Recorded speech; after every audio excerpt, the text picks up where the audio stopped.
ایک باری کر کے بھی دکھا دو.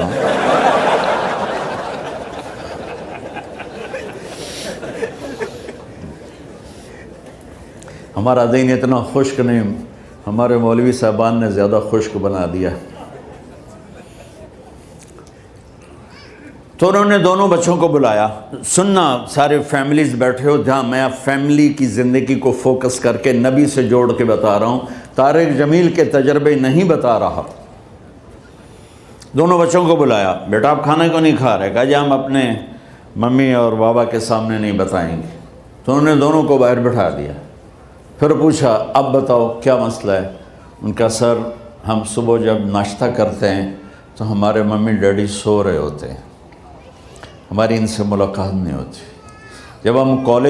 جب ہم اسکول سے واپس آتے ہیں تو ممی ڈیڈی اپنے میڈیکل کالج میں ہوتے ہیں، ہاسپٹل میں ہوتے ہیں، تو ہمیں ان کو دیکھنے کا موقع نہیں ملتا. شام کو جب ہم کھانا کھاتے ہیں تو یہ دونوں اپنے پرائیویٹ کلینک میں ہوتے ہیں تو ہم ان کو دیکھ نہیں پاتے. پورا ہفتہ گزر جاتا ہے، ہمیں ماں باپ کی شکل نظر نہیں آتی. تو ہم نے اسٹرائک کی ہے کہ ایسے ماں باپ کی روٹی کیا کھانی جو اپنی شکل بھی نہ دکھا سکیں. تو اس لیے ہم نے کہا ہم نے بائیکاٹ کیا ہے، گھر میں نہیں کھانا ہے. تو ایسی لائف مت بناؤ.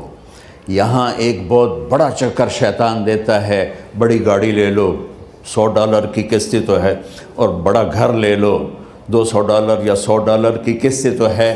پھر میاں بھی کام کرے، بیوی بھی کام کرے، جو کہ بڑا گھر باقی رہے. تو خوشیاں تو مٹ گئیں جو ڈبل جاب کرے گا.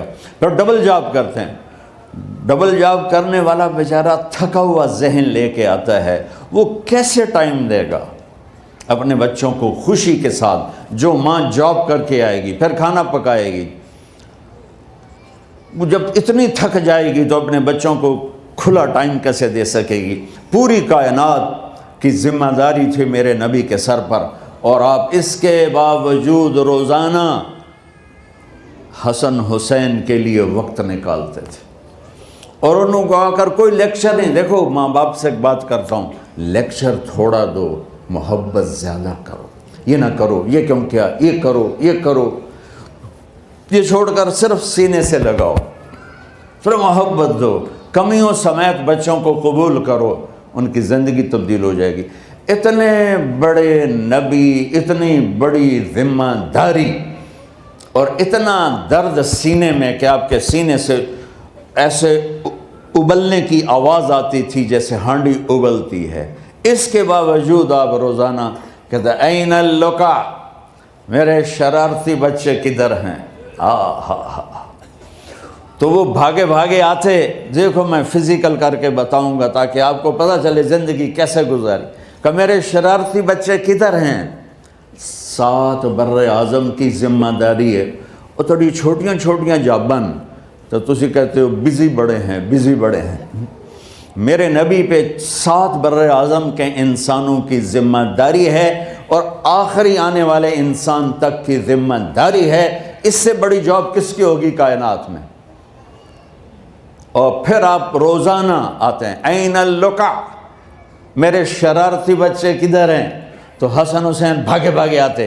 آپ ان کے لیے یوں ہو جاتے تھے، آؤ بھائی میری کمر پہ چڑھ جاؤ. اپنے نبی کی عظمت کو جانو کہ انہوں نے زندگی کیسے سکھائی. چاند کے 2 ٹکڑے کر دینا کوئی معمولی بات ہے، آسمان چیر کے چلے جانا معمولی بات ہے، ایک زندگی سکھا کے جانا سب سے بڑی بات ہے. کتنی اولادیں برباد ہو گئیں ماں باپ کی وجہ سے،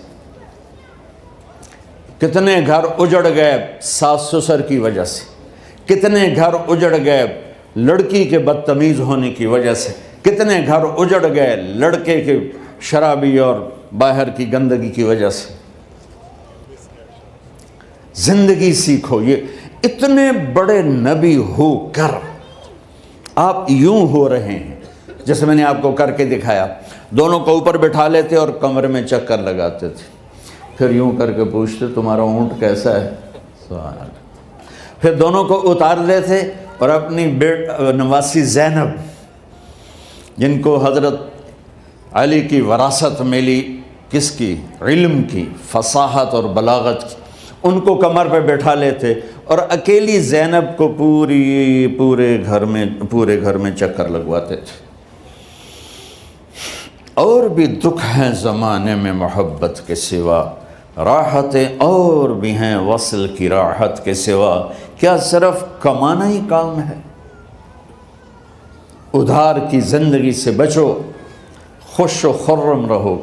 اس کو قسط دینی ہے، یہ قسط دینی ہے، یہ قسط دینی ہے، یہ دینی ہے، سر میں درد نہیں ہوگا تو اور کیا ہوگا؟ تو آپ اتنے بڑے عظیم ہو کر وقت نکال رہے ہیں۔ اور حضرت ابو ہریرہ فرماتے ہیں میری آنکھوں نے دیکھنا سارے کہ آپ نے کبھی حسن کبھی حسین یہاں جیسے مائیں کرتی ہیں ادھر کھڑا کیا ہوا ہے اور جھولا جھولا رہے ہیں ایسے، اور ان کے دونوں ہاتھ پکڑ کر کہہ رہے ہیں آ جاؤ اوپر آ جاؤ، اوپر آ جاؤ، آگے پہاڑی ہے، اوپر آ جاؤ، آگے پہاڑی ہے۔